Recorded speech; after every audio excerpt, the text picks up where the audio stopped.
أعوذ بالله من الشيطان الرجيم. بسم الله الرحمن الرحيم. الحمد لله الذي أنزل على عبده الكتاب ولم يجعل له عوجا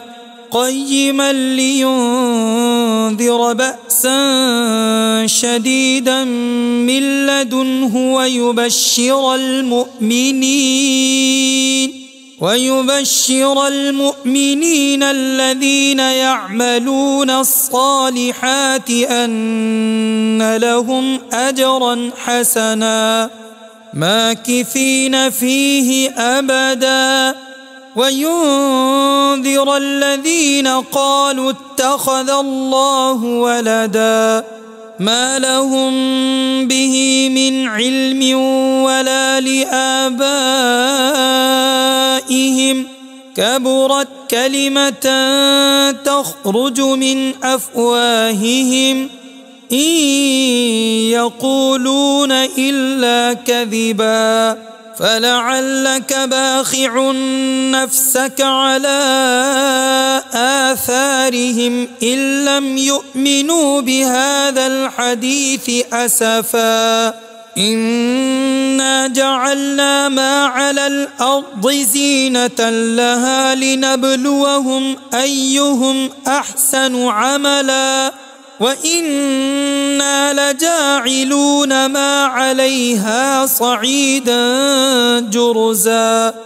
أم حسبت أن أصحاب الكهف والرقيم كانوا من آياتنا عجبا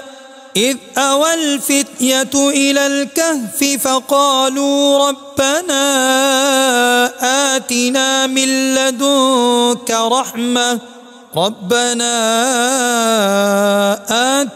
من لدنك رحمة وهيئ لنا من أمرنا رشدا فضربنا على آذانهم في الكهف سنين عددا ثم بعثناهم لنعلم أي الحزبين أحصى لما لبثوا أمدا نحن نقص عليك نبأهم بالحق إنهم فتية آمنوا بربهم وزدناهم هدى وربطنا على قلوبهم إذ قاموا فقالوا ربنا رب السماوات والأرض لن ندعو من دونه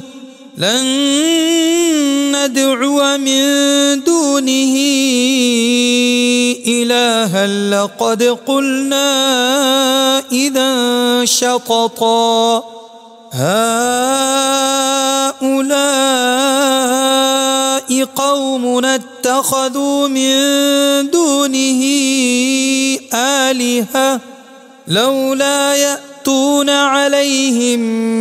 بسلطان بين فمن أظلم ممن افترى على الله كذبا وإذ اعتزلتموهم وما يعبدون إلا الله فأووا إلى الكهف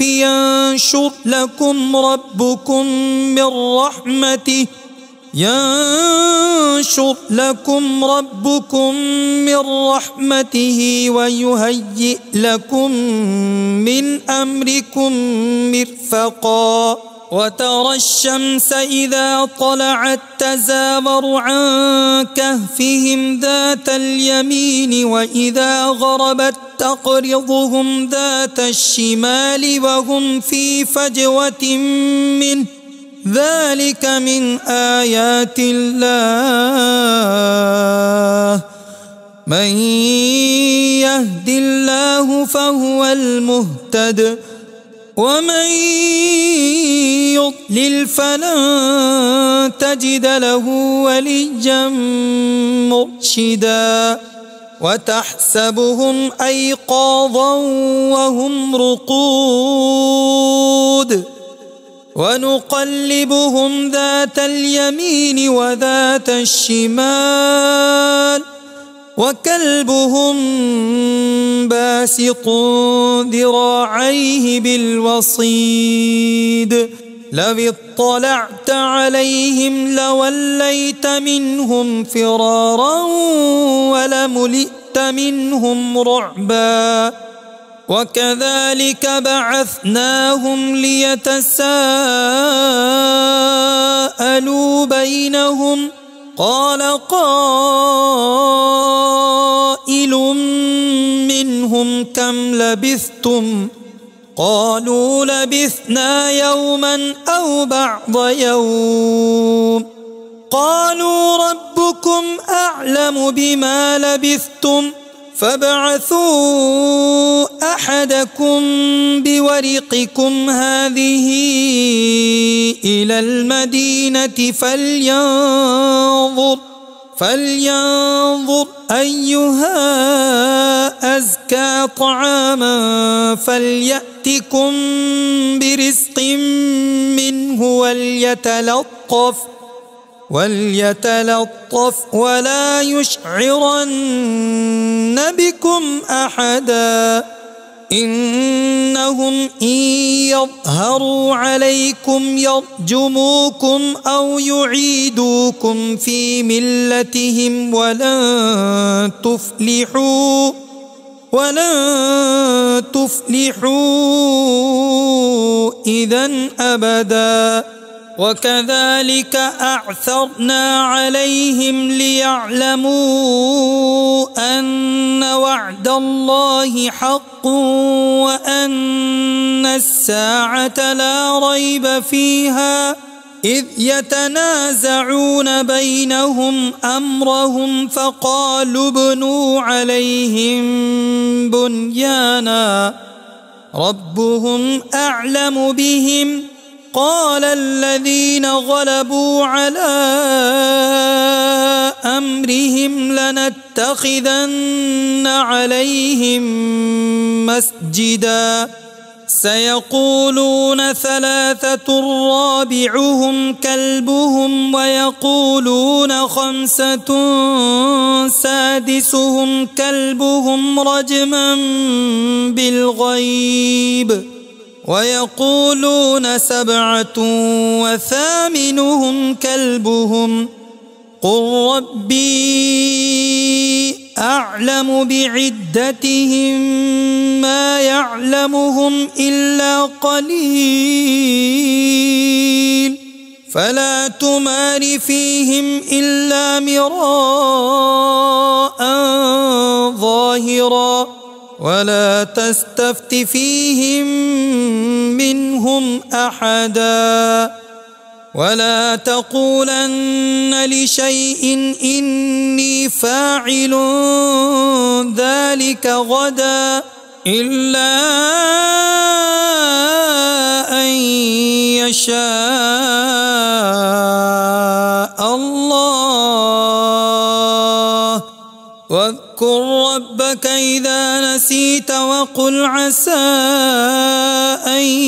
يهديني ربي لأقرب من هذا رشدا ولبثوا في كهفهم 300 سنين وازدادوا 9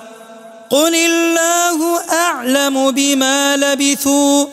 له غيب السماوات والأرض أبصر به وأسمع ما لهم من دونه من ولي ولا يشرك في حكمه أحدا واتل ما أوحي إليك من كتاب ربك لا مبدل لكلماته ولن تجد من دونه ملتحدا واصبر نفسك مع الذين يدعون ربهم بالغداة والعشي يريدون وجهه يريدون وجهه ولا تعد عيناك عنهم تريد زينة الحياة الدنيا ولا تطع من أغفلنا قلبه عن ذكرنا واتبع هواه وكان أمره فرطا وقل الحق من ربكم فمن شاء فليؤمن ومن شاء فليكفر إنا أعتدنا للظالمين نارا أحاط بهم سرادقها وإن يستغيثوا يغاثوا بماء كالمهل يشفي الوجوه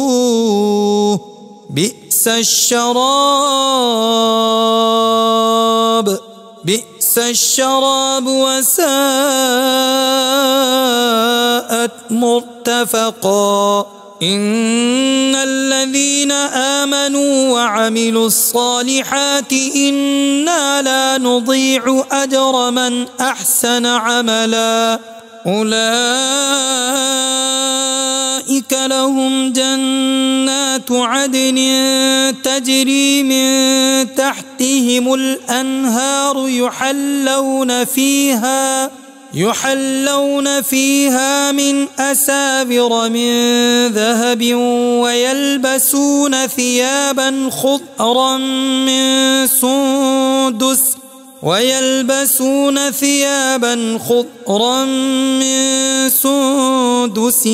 وإستبرق متكئين فيها على الأرائك نعم الثواب وحسنت مرتفقا واضرب لهم مثل الرجلين جعلنا لأحدهما جنتين من أعناب وحففناهما بنخل وجعلنا بينهما زرعا كلتا الجنتين آتت أكلها ولم تظلم منه شيئا وفجرنا خلالهما نهرا وكان له ثمر فقال لصاحبه وهو يحاوره أنا أكثر منك مالا وأعز نفرا ودخل جنته وهو ظالم لنفسه قال ما أظن أن تبيد هذه أبدا وما أظن الساعة قائمة ولئن رددت إلى ربي لأجدن خيرا منها منقلبا قال له صاحبه وهو يحاوره أكفرت بالذي خلقك من تراب ثم من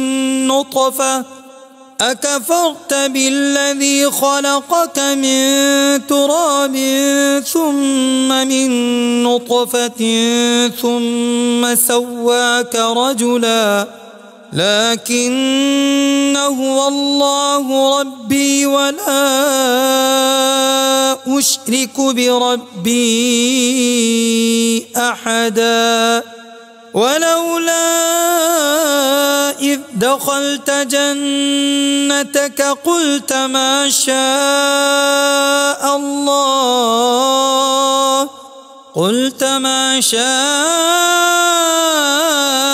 الله لا قوة إلا بالله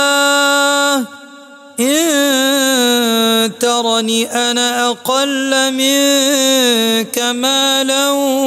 وولدا فعسى ربي أن يؤتيني خيرا من جنتك ويرسل عليها حسبانا من السماء فتصبح صعيدا زلقا أو يصبح ماؤها غورا فلن تستطيع له طلبا وأحيط بثمره فأصبح يقلب كفيه على ما أنفق فيها وهي خاوية على عروشها ويقول يا ليتني لم أشرك بربي أحدا ولم تكن له فئة ينصرونه من دون الله وما كان منتصرا هنالك الولاية لله الحق هو خير ثوابا وخير عقبا واضرب لهم مثل الحياة الدنيا كماء أنزلناه من السماء فاختلط به نبات الأرض فأصبح هشيما تذروه الرياح وكان الله على كل شيء مقتدرا المال والبنون زينة الحياة الدنيا والباقيات الصالحات خير عند ربك ثوابا وخير أملا ويوم نسير الجبال وترى الأرض بارزة وحشرناهم فلم نغادر منهم أحدا وعرضوا على ربك صفا لقد جئتمونا كما خلقناكم أول مرة بل زعمتم أن لن نجعل لكم موعدا ووضع الكتاب فترى المجرمين مشفقين مما فيه ويقولون يا ويلتنا ما لهذا الكتاب لا يغادر صغيرة ولا كبيرة إلا أحصاها ووجدوا ما عملوا حاضرا ولا يظلم ربك أحدا وإذ قلنا للملائكة اسجدوا لآدم فسجدوا إلا إبليس كان من الجن ففسق عن أمر ربه أفتتخذونه وذريته أولياء من دوني وهم لكم عدو بئس للظالمين بدلا ما أشهدتهم خلق السماوات والأرض ولا خلق أنفسهم وما كنت متخذ المضلين عضدا ويوم يقول نادوا شركائي الذين زعمتم فدعوهم فلم يستجيبوا لهم وجعلنا بينهم موبقا ورأى المجرمون النار فظنوا أنهم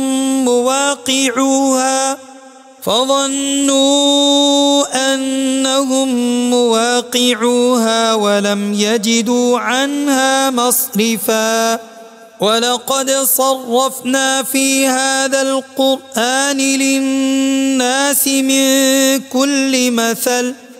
وكان الإنسان أكثر شيء جدلا وما منع الناس أن يؤمنوا إذ جاءهم الهدى ويستغفروا ربهم إلا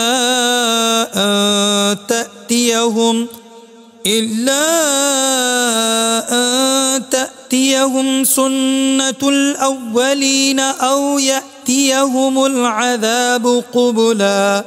وما نرسل المرسلين إلا مبشرين ومنذرين ويجادل الذين كفروا بالباطل ليدحضوا به الحق واتخذوا آياتي وما أنذروا هزوا ومن أظلم ممن ذكر بآيات ربه فأعرض عنها ونسي ما قدمت يداه إنا جعلنا على قلوبهم أكنة أن يفقهوه وفي آذانهم وقرا وإن تدعهم إلى الهدى فلن يهتدوا إذا أبدا وربك الغفور ذو الرحمة لو يؤاخذهم بما كسبوا لعجل لهم العذاب بل لهم موعد لن يجدوا من دونه موئلا وتلك القرى أهلكناهم لما ظلموا وجعلنا لمهلكهم موعدا وإذ قال موسى لفتاه لا أبرح حتى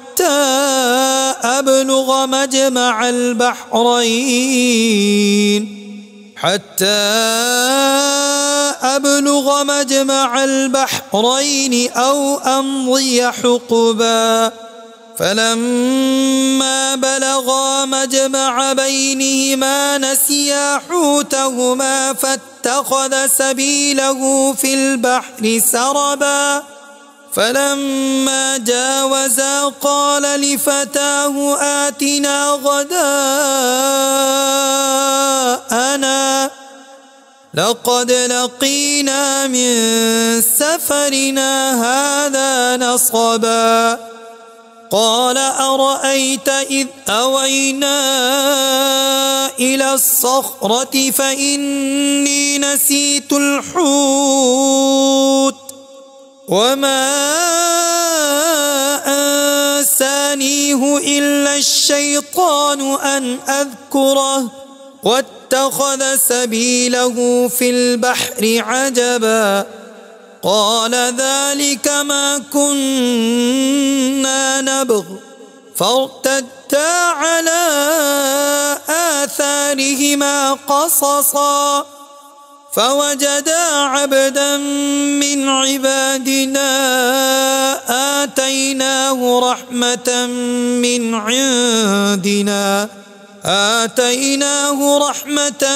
من عندنا وعلمناه من لدنا علما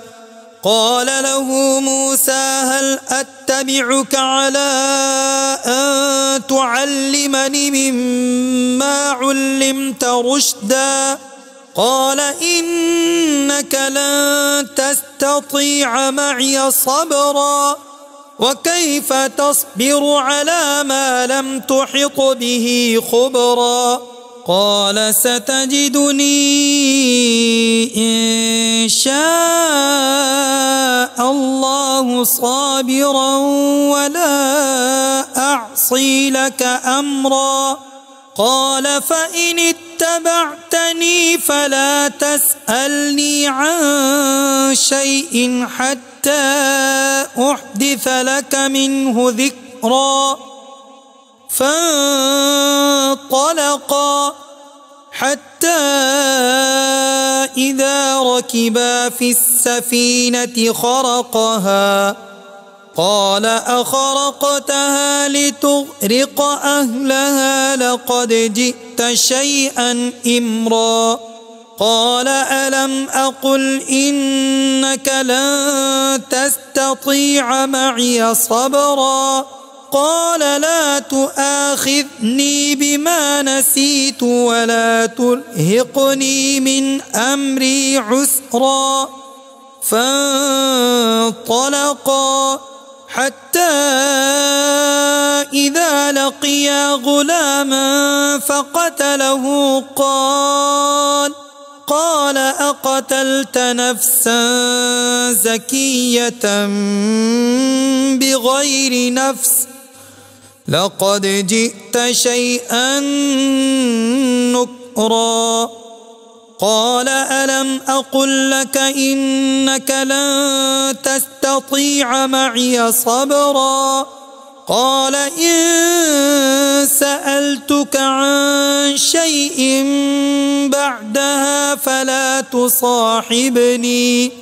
قد بلغت من لدني عذرا فانطلقا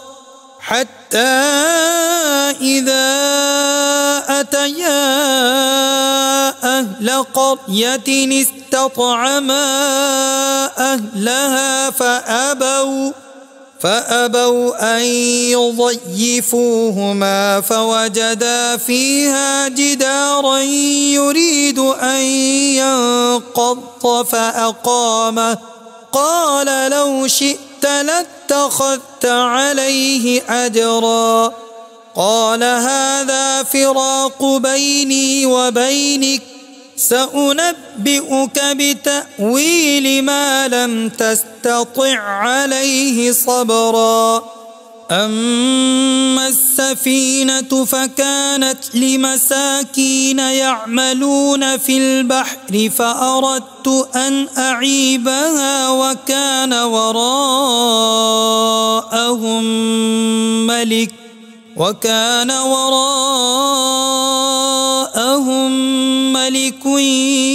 يأخذ كل سفينة غصبا وأما الغلام فكان أبواه مؤمنين فخشينا أن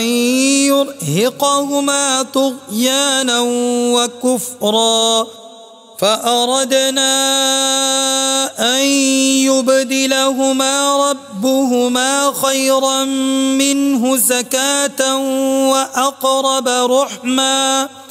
وأما الجدار فكان لغلامين يتيمين في المدينة وكان تحته كنز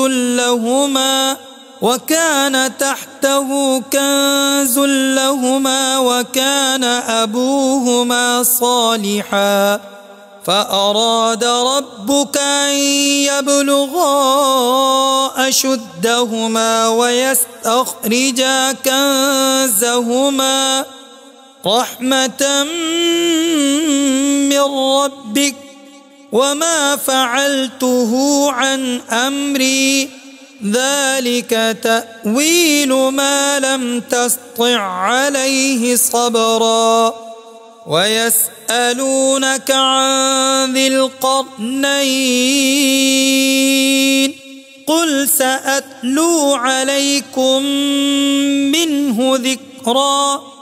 إنا مكنا له في الأرض وآتيناه من كل شيء سببا فأتبع سببا حتى إذا بلغ مغرب الشمس وجدها تغرب في عين حمئة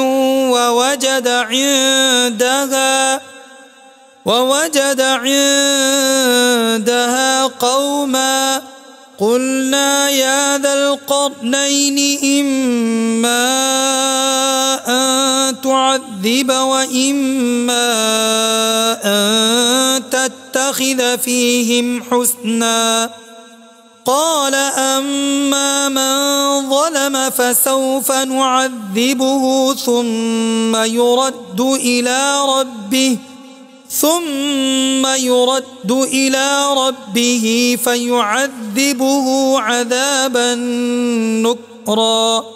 وأما من آمن وعمل صالحا فله جزاء الحسنى وسنقول له من أمرنا يسرا ثم أتبع سببا حتى إذا بلغ مطلع الشمس وجدها تطلع على قوم لم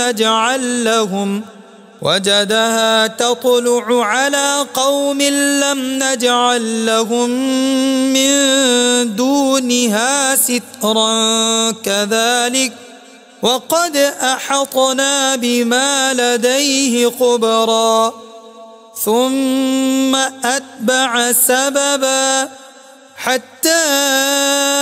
إذا بلغ بين السدين وجد من دونهما قوما لا يكادون يفقهون قولا قالوا يا ذا القرنين إن يأجوج ومأجوج مفسدون في الأرض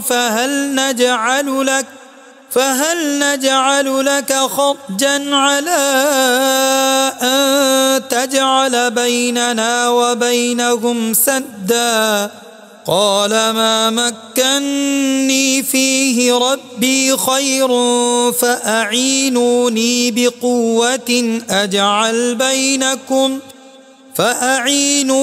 بقوة أجعل بينكم وبينهم ردما آتوني زبر الحديد حتى إذا ساوى بين الصدفين قال انفخوا حتى إذا جعله نارا قال آتوني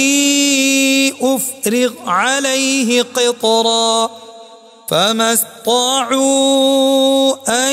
يظهروه وما استطاعوا له نقبا قال هذا رحمة من ربي فإذا جاء وعد ربي جعله دكا وكان وعد ربي حقا وتركنا بعضهم يومئذ يموج في بعض ونفخ في الصور فجمعناهم جمعا وعرضنا جهنم يومئذ للكافرين عرضا الذين كانت أعينهم في غطاء عن ذكري وكانوا لا يستطيعون سمعا أفحسب الذين كفروا أن يتخذوا عبادي من دوني أولياء إنا أعتدنا جهنم للكافرين نزلا قل هل ننبئكم بالأخسرين أعمالا الذين ضل سعيهم في الحياة الدنيا وهم يحسبون أنهم يحسنون صنعا أولئك الذين كفروا بآيات ربهم ولقائه فحبطت أعمالهم فلا نقيم لهم يوم القيامة وزنا ذلك جزاؤهم جهنم بما كفروا واتخذوا آياتي ورسلي هزوا إن الذين آمنوا وعملوا الصالحات كانت لهم جنات الفردوس نزلا خالدين فيها لا يبغون عنها حولا قل لو كان البحر مدادا لكلمات ربي لنفد البحر قبل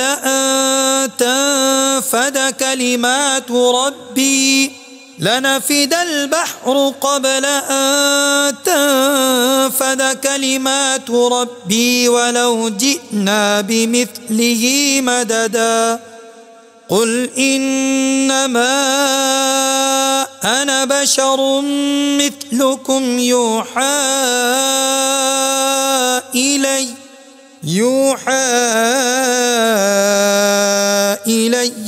أنما إلهكم إله واحد فمن كان يرجو لقاء ربه فليعمل عملا